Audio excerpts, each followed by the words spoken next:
The Architect Within. Alex sat in his corner office on the 34th floor, surrounded by quarterly reports and stock analyses. The view of the city skyline was impressive, but it had long since stopped inspiring him. At 38, he was exactly where he'd planned to be, successful by every conventional metric. Yet the hollow feeling in his chest had become impossible to ignore. It started with a simple question during a dinner party. If money were no object, what would you do? Alex had laughed it off, but that night, staring at his ceiling, the answer came unbidden. I'd write. I'd create. The thought startled him. He hadn't touched his sketchbook in 15 years, hadn't written a single line of the stories that used to flood his mind during college. Those creative impulses had been carefully locked away, filed under impractical in the mental cabinet he constructed so deliberately. For weeks, the dissonance gnawed at him. He found himself lingering in bookstores, running his fingers over spines of novels and art volumes. He began reading articles about career change, about people who'd pivoted mid-life toward creative fields. Each story felt like a mirror, reflecting something he'd refused to see. The breakthrough came during a therapy session he'd reluctantly agreed to. Dr. Wells had asked him to describe his perfect day. Alex described it in vivid detail, waking early to write, spending afternoons developing characters, evenings sketching at a cafe. The words flowed with an ease that surprised him. And what prevents you from having this? Doctor, Wells asked simply. Creativity doesn't pay, Alex responded automatically. It's not a real career. It's irresponsible. Where does that belief come from? The question hung in the air. Alex opened his mouth to dismiss it, but something stopped him. Instead, he found himself transported back to his childhood kitchen, the smell of cheap beer, his stepfather's voice cutting through the evening. Stop with your damn drawings and stories. You think that's going to put food on the table? Get a real job that makes a real living. Stop chasing dreams. The memory arrived with visceral clarity.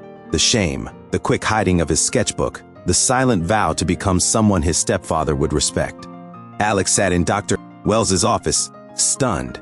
He'd built his entire adult identity around the worldview of a man he'd spent his whole life trying to escape.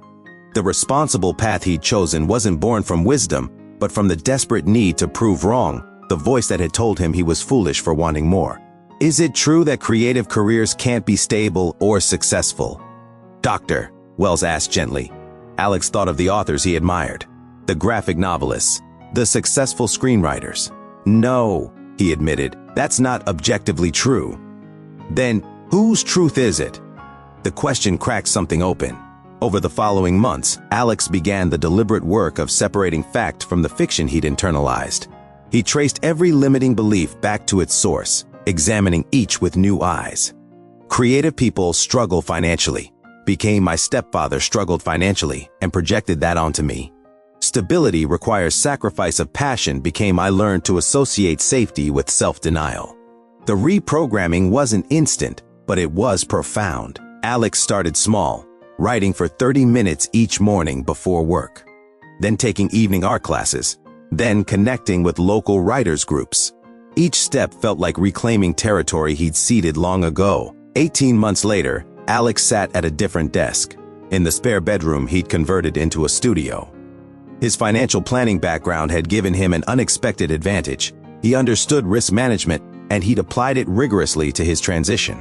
He'd built a 6-month emergency fund, secured freelance writing contracts, and negotiated a part-time consulting arrangement with his former firm. His first novel, a financial thriller drawing on his years in the industry, was gaining traction with publishers. More importantly, he'd never felt more aligned with his own life. The hollow feeling in his chest had been replaced by something he hadn't experienced since childhood, genuine excitement about waking up each day. At a friend's dinner party, someone asked him the question that had started it all. If money were no object, what would you do? Alex smiled. I'm already doing it, too. The truest change wasn't in his career. It was in the architect of his reality.